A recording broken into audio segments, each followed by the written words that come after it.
മക്കളെ,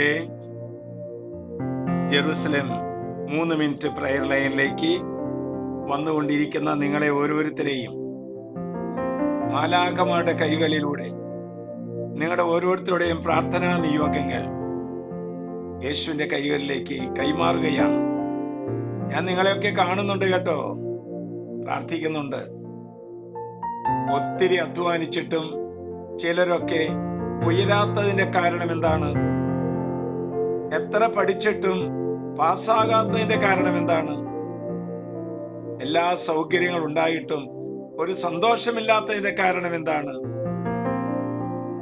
നല്ല സൗന്ദര്യം ഉണ്ടായിട്ടും നല്ല കോസ്റ്റ്യൂം ധരിച്ചിട്ടും ഒരു ആനന്ദമില്ലാത്തതിന്റെ കാരണം എന്താണ്?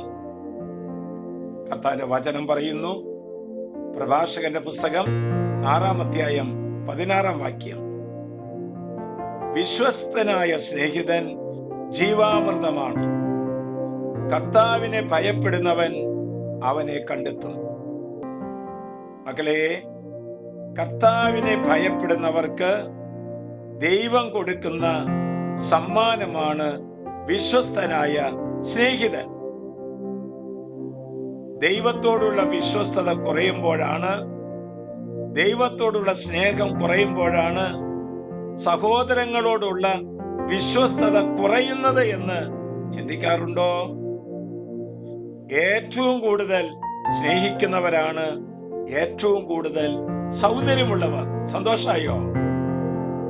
ഏറ്റവും കൂടുതൽ സ്നേഹിക്കുന്നവരാണ് ഏറ്റവും കൂടുതൽ ഈ ലോകത്തിലെ സമ്പന്നനാകുന്നത്.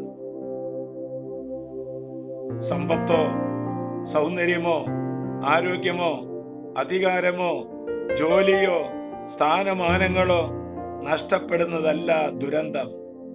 ഹൃദയത്തിൽ നിന്ന് സ്നേഹം നഷ്ടപ്പെടുന്നതാണ് മഹാദുരന്തം എന്ന് പറയുന്നത്. ആരാണ് ഒരു നല്ല സ്നേഹിതൻ, വിശ്വസ്തനായ സ്നേഹിതൻ? ആപത്തുകളിലും അപകടങ്ങളിലും കൂട്ടിന് നിൽക്കുന്നവനാണ് വിശ്വസ്തനായ സ്നേഹിതൻ. നന്മകൾ പ്രോത്സാഹിപ്പിക്കുകയും തിന്മകളെ തിരുത്തി തരികയും ചെയ്യുന്നവനാണ് വിശ്വസ്തനായ സ്നേഹിതൻ. പഠനത്തിലും പരീക്ഷകളിലും സങ്കടങ്ങളിലും സഹായകനാണ് നല്ല വിശ്വസ്തനായ സ്നേഹിതൻ.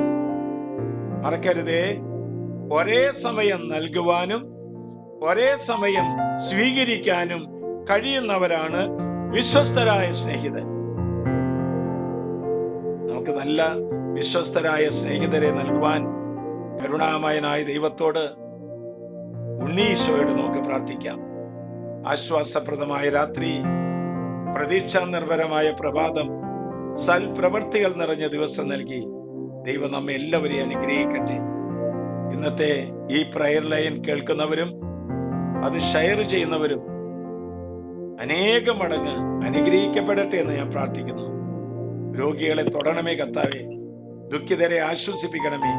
നമ്മുടെ കർത്താവ് ഈശോ മിശിഹായുടെ കൃപയും പിതാവായ ദൈവത്തിന്റെ സ്നേഹവും പരിശുദ്ധാത്മാവിന്റെ സഹവാസവും പരിമളവും നാം എല്ലാവരോടും ഈ കൂട്ടായ്മയോടും കൂടി ഉണ്ടായിരിക്കട്ടെ, ഇപ്പോഴും എപ്പോഴും എന്നേക്കും.